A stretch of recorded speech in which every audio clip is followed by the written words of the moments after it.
Well, whatever you say.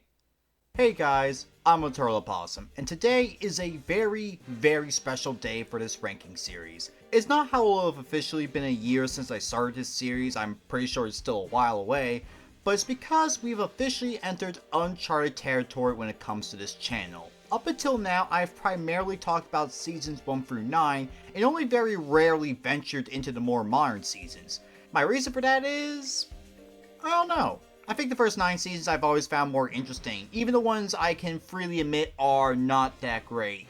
Not that the more modern seasons have some gems, but I don't know, I never really found myself having the urge to take a look past the first 9 seasons. Case in point, Season 10. Season 10 for me lands in a very strange spot for me when it comes to my general thoughts. It's a season that I would never consider to be outright bad, although I can definitely see why some people would dislike this season more than others. But to be honest, I never really found this season to stick with me as much as others that came before or after have. It's strange because this season, for all intents and purposes, objectively isn't a boring season. It's got interesting chefs, it's got drama, it's got funny haha moments, it's got perhaps the most well-known winner in the show's history, it's got everything I want and more. But there's just something about that's missing. Something that really keeps it from being consistently memorable to me. I think a lot of that comes down to the cast. Remember how I said that Season 9's cast was very mid, save for a few chefs? Well, this season has nearly all the chefs in this cast be good, but not top tier, boring, or some of the most aggravating chefs in the show's history. Yeah, I think it's safe to say that this season's cast is worse than Season 7's. So with that in mind, don't expect me to say a lot that's nice about the competitors. With that, our rules as always. Some chefs will have noticeably shorter discussions about them, so if that's the case, chalk it up to either me already talking about them in an earlier video, or me not having a lot to say about them. Any jokes I make at the expense of chefs are not to be too mean-spirited in nature, but if they do come off as this, keep in mind that they are just jokes and I genuinely do not have an issue with these people. Next, out of the show shenanigans, like a contestant being arrested for any crime of any sort, will not be factored into their ranking, only their time on the show. Finally, keep in mind this is all just my opinion. There's probably going to be some chefs you may disagree with on placement, but keep in mind, this is no objective ranking. With that out of the way, let's rank every chef of Hell's Kitchen, Season 10. I care a scale of 1 to 10 like a 9. Bruh. I try, I genuinely do try to find any, and I really mean any, sort of redeeming quality in a chef I may dislike. Lacey has a brief moment where she's okay with the blue team and shows some promise, Jeff is his iconic quit, Elise has some genuinely funny moments. Those are just some examples. The reason as to why I bring this up is because up until now, Jason Underwood was the chef I had to search the hardest for in terms of finding a good quality that wasn't him just stand there like a Five Nights at Freddy's animatronic. In the end, there was one other quality that Jason Underwood has that I did find that I don't think many people know. And no, it's not how he clearly champions women's rights or how he's the picture of health. No, it's the fact that he is around for only 3 episodes. It's a painful 3 episodes with someone who looks like the human embodiment of dropped ice cream, but it's only 3 episodes. The reason as to why I'm saying this is because Jason Underwood is no longer my least favorite chef in Hell's Kitchen now. And I'm pretty sure anyone can guess who my new least favorite is from a billion parsecs away. If you can't, then let me introduce you to my new least favorite chef in Hell's Kitchen history, Christina. Ha! April Fools, it's Tiffany. I mean, what can I even say about Tiffany that hasn't already been said before? She's annoying, she's obnoxious, she's somehow even more batshit insane than Robin, she's lazy as shit, she causes the red team to be super fractured because she breaks our no bitching policy, she lasts 4 times longer than Jason, meaning she's around for a good while, her hate boner towards Barbie is so extreme that fans think she's racist, essentially, her run on the show is like what would happen if Ben's tobacco spit gained sentience. Of course, what fans mainly do remember about her is that infamous plea of hers in the final 11, where on a scale of 1 to 10, she cares on a 9, which is horrible in of its own, especially when you realize she somehow survives that night, but I'm gonna bring up a little theory that Tiffany said that because she wanted to get eliminated.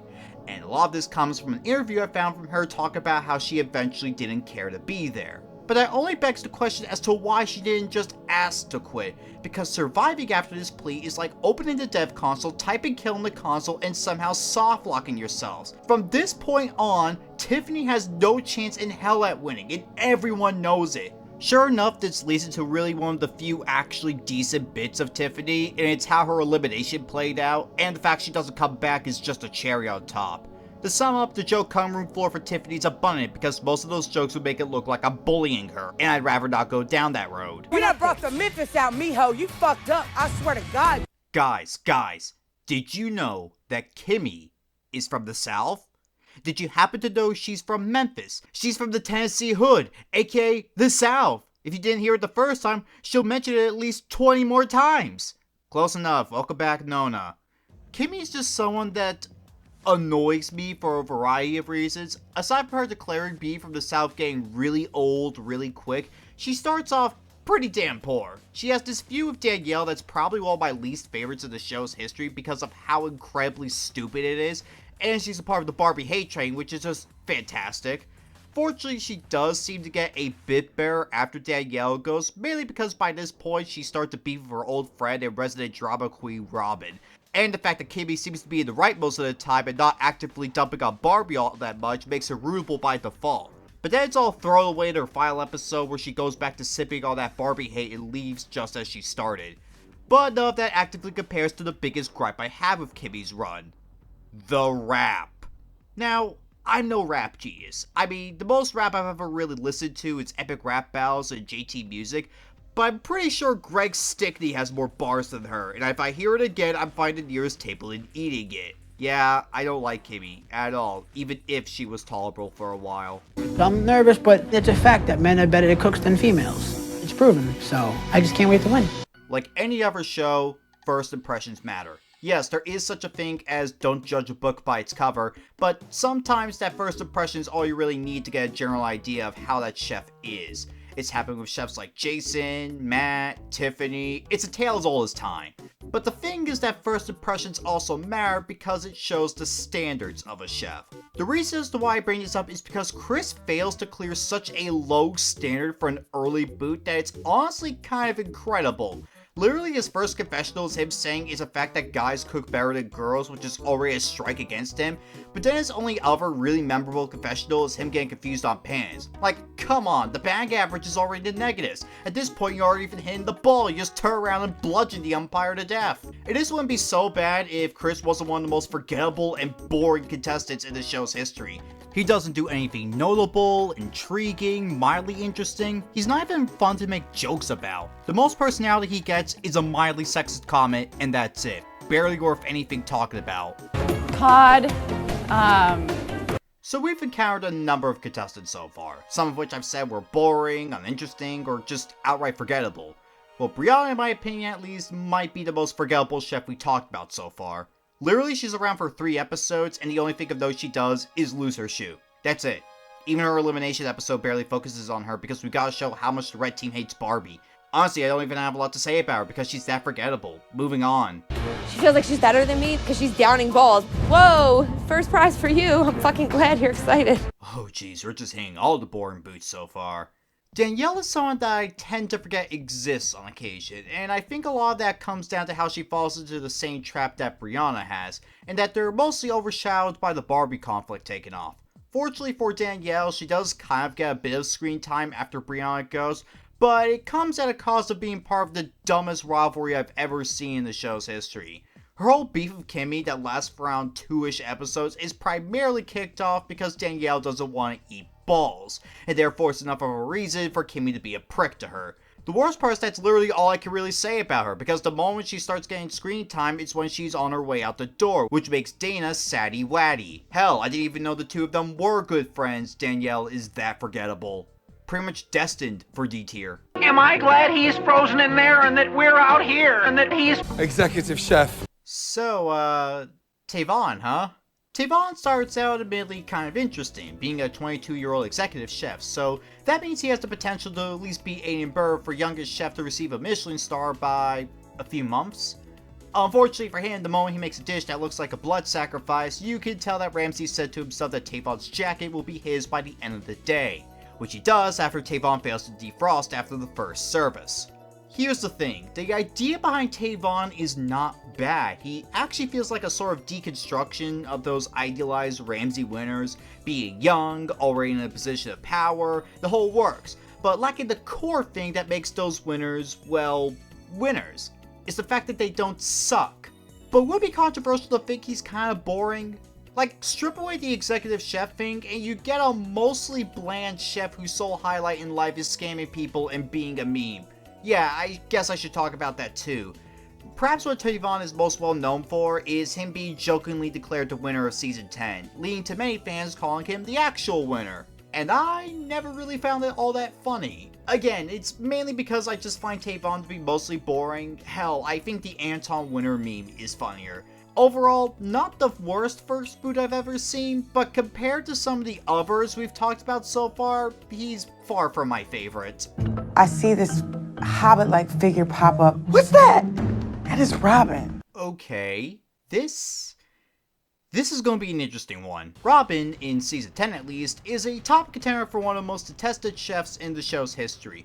Not quite to the level of someone like Jason or the aforementioned Tiffany, but still up there. And based on how she is this season, yeah, I can completely understand why. I think it's pretty obvious by now that I love myself a bit of drama, but not when it's like this. Robin's drama is not fun in the way that someone like Jen's or Sabrina's is. She's just obnoxious, but without the fun bit, so she's just noxious.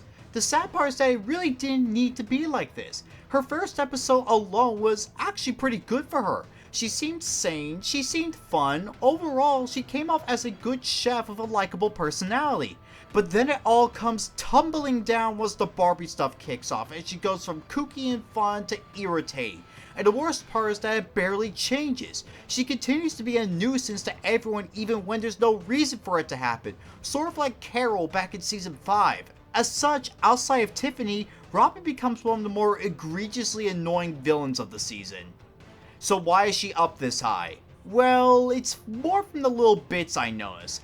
I said that Robin didn't start out terribly, and while she does objectively get worse from this point on, there's these little moments where Robin is actually kind of funny. Some of her confessionals where she's describing stuff in service, her moments where she vibes with her fellow contestants, especially Clemenza, are actually pretty funny. I don't know, it gives me these breaks from moments where I want to scrape my nose off of a mandolin.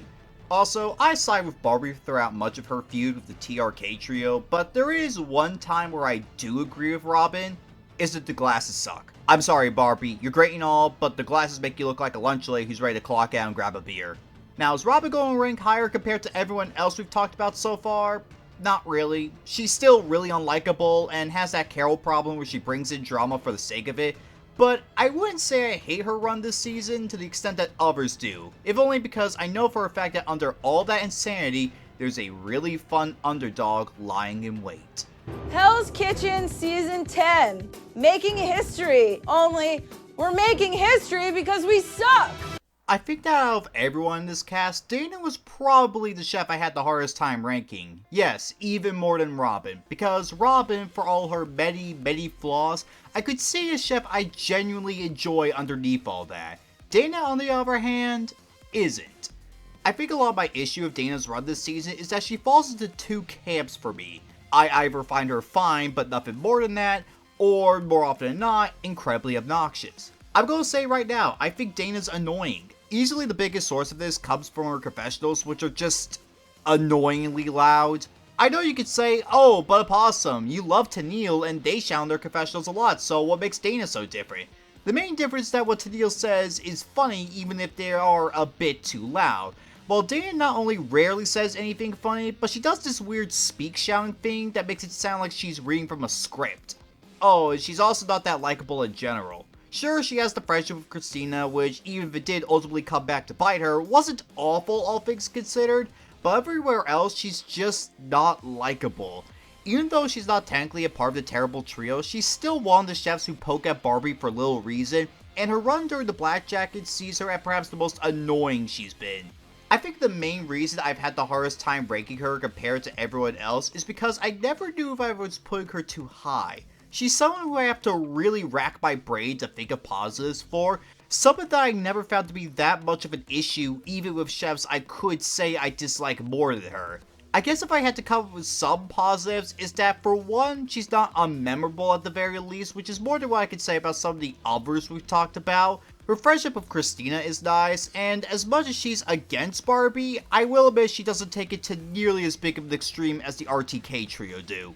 I guess also her appearance in season 12 was fine, if only because she seemed to be relatively chill, although I have to admit, seeing Dana alongside Rock and Paul, two chefs who have won the season, and seeing the YouTube channel call her a winner is really funny. Like, who invited bro? And finally, as much as I don't like her confessionals, there were a few that I will admit are pretty funny. The one where she hates Jay because of his blue hair, and when she talks about Barbie not looking at the chefs when ring out order, did get a really good laugh out of me.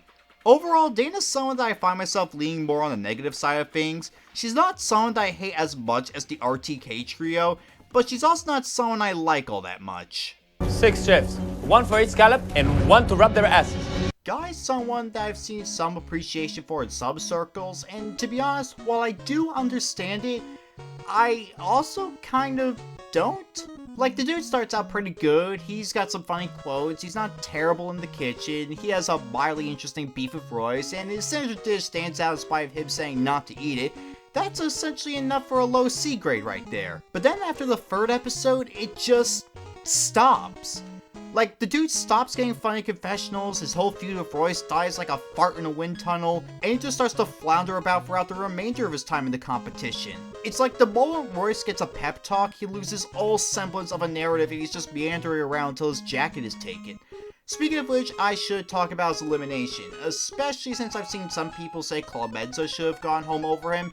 And to be honest, I do kind of agree with this sentiment, if only because I can safely say that Clemenza had a far worse service than Guy.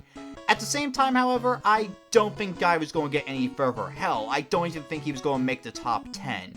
To wrap up, I didn't mind Guy at the start and thought he was decent, but he peaked way too early. Instead of getting better either in the kitchen or in personality, he just wound up as memorable as his name. I'm old, I'm Donald, and it looks like I'm going to a farm. I'm Old McDonald. I think it's generally considered that when it comes to Hell's Kitchen donkeys, Raj is not only the best one, but the most memorable of them all. Say what you want about the possibility of him being a plan to breathe some life into a show that was gradually struggling to keep up with the quality of its previous seasons, but he was a downright riot to watch. It seemed the show knew this, and the adoration of Raj's antics resulted in the show trying to cast someone who could hopefully hold a candle to just the sheer insanity of him.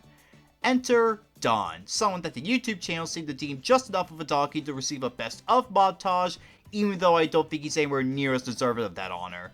Don't get me wrong, he is a donkey through and through, but compared to others, I felt he was just kind of I think a lot of this comes down to how he seems to be lost in the shuffle and how he doesn't get nearly as much screen time as Raj does, despite lasting one episode longer than he does. Add on to the whole Barbie stuff kicking off and being at its peak, made it so that Don never really had much of a chance to stick out in my mind compared to others. That being said, it's not like he's irrelevant or outright unfunny, because I do think he has some mildly funny moments. I like how he seems to be the master of catching strays when it's completely uncalled for. His Old McDonald line is lame but also kinda funny. Every single frame of him looks like he's been left out in the sun. And perhaps the biggest positive he has is his final service where he just keeps shouting 1 minute. I don't know why, just the fact he keeps saying 1 minute like a Pokemon gave me some of the biggest laughs this season has given me. Overall, I think Don is fine for who he is, and I think it's really sad that it's taken until halfway through to cast a find a chef who's that at the very least. I guess his expectation for me is a lot higher than everybody else, and that's fine. I'm always willing to step up and take the lead. Patrick is a weird one to me because I consider him to be generally fine, but nothing really more than that. And I think a lot of that comes from looking back for the season and me struggling to find anything that makes him really stand out to me. He's sort of like Vinny in a way, a chef who's mostly liked by the fandom, but to me, he's simply fine. Actually, I think the main reason as to why I struggle on having a real opinion on Patrick is because I never really knew what to think of him. Like, he tries to be the leader of the blue team, but he's clearly not cut out for it, and on one occasion, instead of taking responsibility for a bad service he had, he tried to wriggle his way out of it and get Clemenza put up instead. That being said, it was clear he wasn't a bad guy by any means, as seen where he prays to his family, which just so happens to be a clear sign he was going home that night. I guess I should also talk about his elimination as well, and personally, I think it's a mixed bag for me. I do agree with the idea that Tiffany should have gone home that night, especially after that awful plea, but I think my thoughts on Patrick's elimination are kind of like my thoughts on Lou Ross's. I can completely understand why he was sent home, and I'd even argue it was fair if we took out some of the context. If you're counting the plea, then yes, Tiffany should have been sent home immediately, but if Tiffany never made that plea, then I think Patrick's elimination would be seen as a lot more understandable. Hell, even if he did survive over Tiffany that night, I don't think he was going to make it much further based on the spiral he was having. I'd actually go as far as to say he was going to go home the very next episode over Royce. At the very least, he does return over Tiffany for the finale, so that's a bit of a plus to him. That being said, Patrick is fine. Nothing more than that. But you know what? Considering the level of cast we're on right now, fine might as well be a passing grade. I really don't have much luck. Honestly, if it wasn't for shit luck, I wouldn't have any luck at all. Before we get into the number 7 spot, I'm just going to talk about how I rewatch a lot of these seasons in order to make these videos. Usually what I do is that I get on Discord with a friend of mine, usually this idiot, and we just talk about the episode we watch. What we discuss could either be things we know about the chefs, the challenges, service, Ramsay himself, or they could just be things we find funny enough to poke fun at. Of course, we're probably going to disagree on things, but if there is one thing that remains very consistent throughout our watchings, is that the runner-ups are usually pretty interesting. Will, Paula, Petroza, even the runner-ups I don't like very much like Russell, I will admit aren't boring in the slightest. Which is why I think Justin's case is a particularly weird one. Justin is someone that I don't have too much to say about, and I think a lot of that is because he's not a particularly interesting chef. He spends about half the season just kind of existing, never doing bad enough to really stand a chance at going home, but also never really doing anything of real note. It's only until the final 9 where he gets the first perfect score on the blind taste test where he does get some relevance, but even then, I think it takes until the Black Jackets for him to really start hitting his stride in terms of interesting. Actually, a lot of my thoughts on the aforementioned Paula could easily be applied to Justin. They're both chefs that you would watch just to see do good, but they're also not particularly engaging personalities. The thing is, however, is that while Paula does at the very least have to deal with the Andrea and Carol shenanigans, Justin just deals with a kind of shit team, and he's no John in terms of interesting. That being said, I will actually admit that he's one of the most tragically underrated runner-ups in the show's history, because truth be told, he actually is a really, really good chef. But he's unfortunate enough to be a kind of lackluster personality that's paired against the most well-known winner in the show's history. Even if his Black Jacket run some shine more in the personality department, there was no way he was going to be as interesting as the other runner-ups that came before, especially considering how he's facing off against Christina. As such, he kinda has to be here, even if I did like him by the end. People definitely underestimate me because of my size, but good things come in small packages, so watch out. Let's be honest, the red team this season, even though it's technically one of the more successful teams when it comes to challenges, is a goddamn mess. Screaming fits, few likable chefs, Tiffany's existence, it makes Twitter somewhat competent by comparison. Yikes, never mind. That's why for all those chefs that aren't likable, it makes the ones who are stand out a whole lot more. I've always had a bit of a soft spot for Roshni, mainly due to how disconnected she is from all the drama going on. And granted, that's because she's mostly showing how she's one of the weakest members on the red team, but you know what? At the very least, she's not getting into shouting matches. She seems to redeem herself when she switched over to the blue team and actually has some decent performances, and even gets a bit of the Natalie treatment when the blue team bring her in with open arms. Unfortunately for her, despite a really good plea after having a disaster on the meat station, it becomes clear she isn't Clemenza, and she's sent home. I just think Roshni is very likable, and that's honestly the best way I could sum her up. Compared to everyone on the red team who gets involved in drama, it's so refreshing to see Roshni be the recipient of some wholesomeness, even if it doesn't last that long. Justin's like, I'm freaking out right now! I can't keep my face on! Ah! By this point in the Renegade series, you'll probably have come to expect I have some opinions that are a little out there. I'm a massive fan of chefs like Scott and Jen, even though many others don't like them all that much. I can understand that, especially if you go into their seasons with the mindset of wanting to root for the best chef, but I think what makes many of them work is their entertainment. Scott in particular I want to bring up because I mentioned in my season 7 video that despite him having an ego that's nowhere near as deserved, I find him to be downright hilarious. I bring him up because I think Royce also falls into the camp of being arrogant yet funny. Right from the start, we can see that Royce is not only incredibly arrogant, but he's also not that good in the kitchen despite having Ralph as his boss. Fortunately, things seem to look up for him after Ralph is called up and gives him a pep talk, although to be honest, it's kind of like having your parents be called to the principal's office. From here, we get to see Royce operate at what seems to be his full potential. This guy is absolutely hilarious, having funny moment after funny moment. He's so incredibly full of himself and egotistical, but several times he gets his ass handed to him to the extent it becomes almost comical. Also, this is something that I rarely bring up, but I adore Royce's facial expressions. I don't know why, but the amount of faces he does, as well as his general mannerisms, give me Jim Carrey vibes in a way. And I love me some Jim Carrey. Honestly, I go as far as to say that I would have liked Royce a lot more than some of the other chefs here, even the ones that are higher than him. Hell, I nearly even put him in the top 3.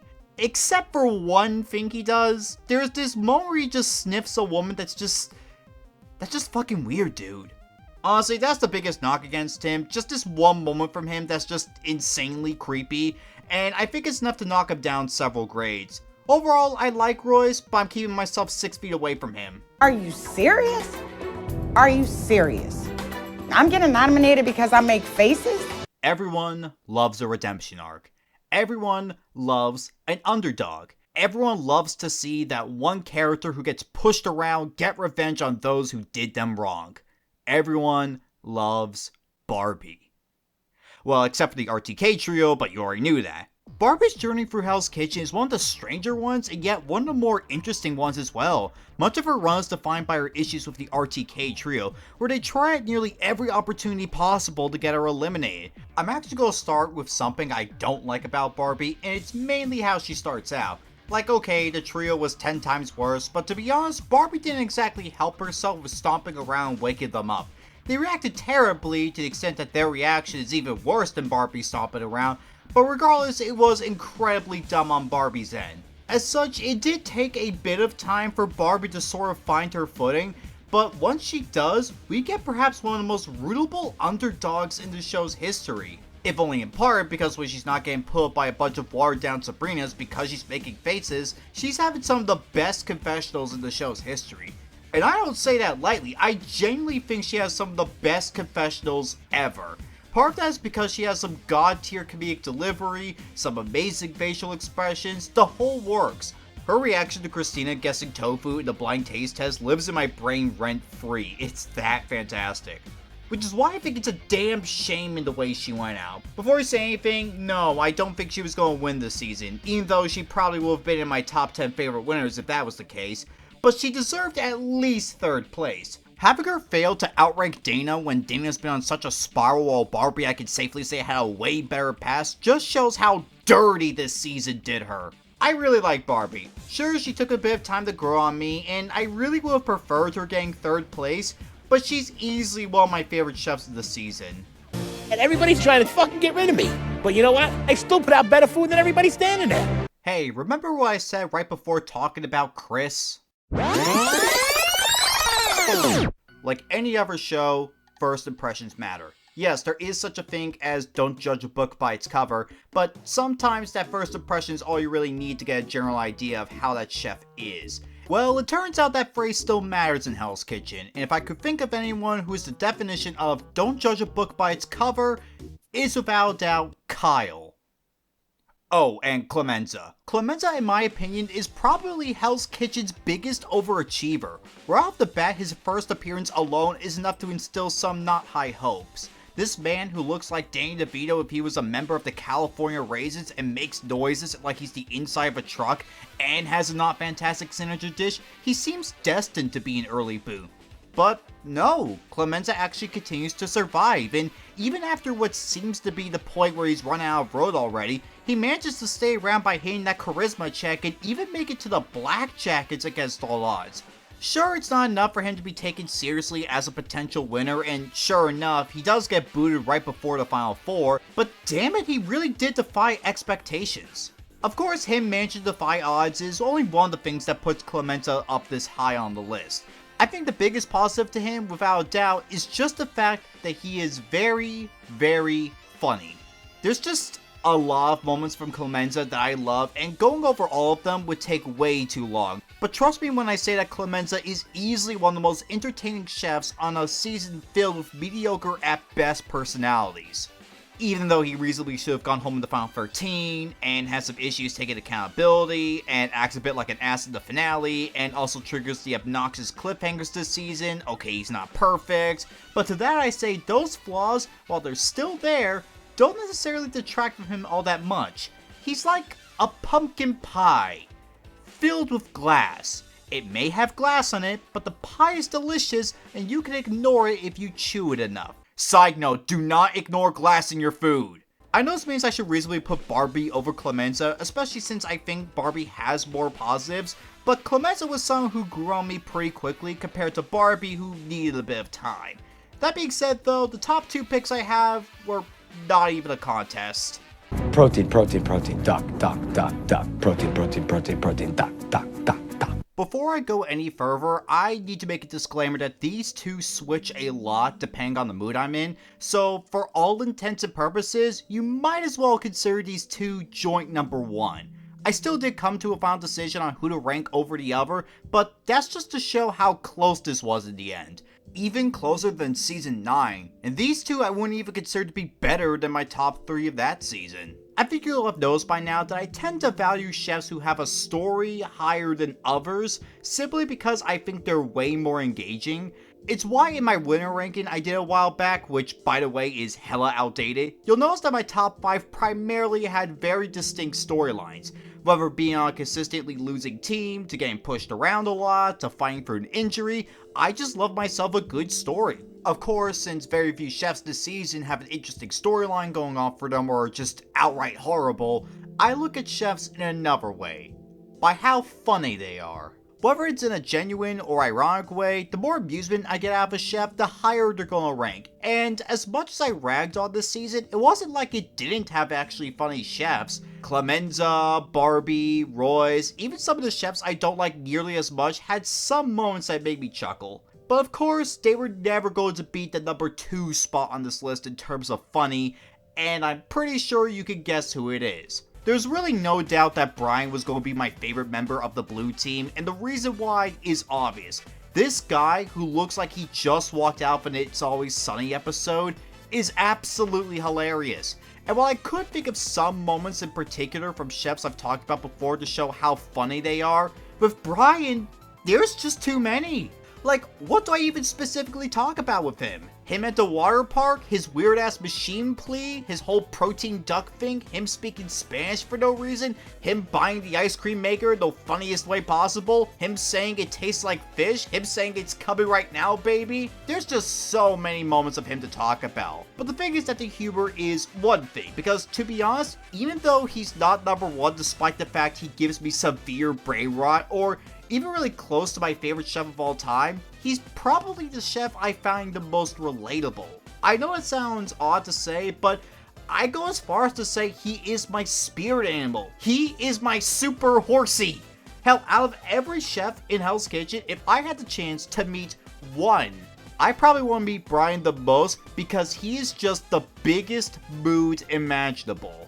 But of course, even in spite of all the glowing praise I gave him, I can't reasonably put him at number 1. Not just because his final service is a bit hard to watch, but also because the number 1 spot is pretty damn obvious. I'm excited to go out to Vegas and keep pushing that bar higher and higher until I fucking touch the stars. It's Christina. Yeah, I'm sure you all saw this coming. As much as I was really tempted to subvert expectations and put someone like Brian at the top of the list, I think it was written in the stars to have Christina, Hell's Kitchen's most iconic winner, as number 1. The funny thing is that in spite of Christina being adored by the fandom, I've never really had a whole lot to say about her. There's nothing against her, and it's another reason as to why I think my winners video is very outdated. Back then, I said I didn't really remember much of what she did on her season, which is what ultimately kept her from getting further on the list. However, paying attention more to Christina, I have a lot more of an appreciation for her because she's literally the only chef on the red team who actually has their head on straight. Unlike the rest of the red team who either get involved in drama, kinda suck, or play how can we pin this on Barbie, Christina never seems to lose herself. To To be honest, she's just a far better version of Jamie, mainly because unlike Jamie, I remember she exists, and she's more interesting by default because she's essentially playing Hell's Kitchen on survival difficulty. It makes her eventual win all the more satisfying and impressive because she managed to keep herself out of drama in a very drama-ridden red team. That being said, I still wouldn't really put her close to my favorite contestants list, if only because I do think it takes a bit of time for her to get going. Not as much as Justin, but still kind of noticeable. I know that comes with the territory of not getting involved in drama, but still. I also will admit that while she is an iconic winner, I also think she's a kind of obvious winner. I think having this feeling that she's going to win kind of sucks out some of the intrigue. Not enough to say I wasn't looking forward to it, nor would I say it wasn't deserved, but enough to say that I don't find her contestant run interesting compared to someone like Dave or Christina McAmer. If anything, I'm more interested in her run as sous chef, which I think I need to save for a video where I rank the staff members. That being said, Christina more than deserves her #1 spot. Being the biggest bright spot on one of the most toxic and obnoxious teams in history is more than enough to land Christina at the #1 spot when it comes to ranking every chef of Hell's Kitchen Season 10. So there we go, every chef of Hell's Kitchen Season 10 ranked, and man, it was exhausting. I'm sorry to anyone who really loves this season, but man, it's kind of a doozy. It's not a season I consider bad. I can think of at least 7 other seasons that are worse, but it's not a season that I would eagerly sit down to rewatch anytime soon. Unless we're looking at best stuff for Brian, but that still hasn't been made. Fuck it, I might make one because I want to be happy. Anyway, here's the final grades for Hell's Kitchen Season 10. And that'll be it for me. If you like this video and want to see more, feel free to like and subscribe, and I'll see you in the next video. EternalOpossum out. So we in Hell's Kitchen to prove we're bitchin'. Started out 18, down to 11. Next thing you know, we'll be at 7. So Menza, Pat, Royce, Jay, and Brian, better get your shit straight before you go home crying. Kicking y'all's asses in all the challenges. Boys, watch out before you feel so powerless. Never has it been all girls and all black. But me and my girls about to change all that. When you feeling down, you better look around, cause Chef has the last word in every round. Yeah.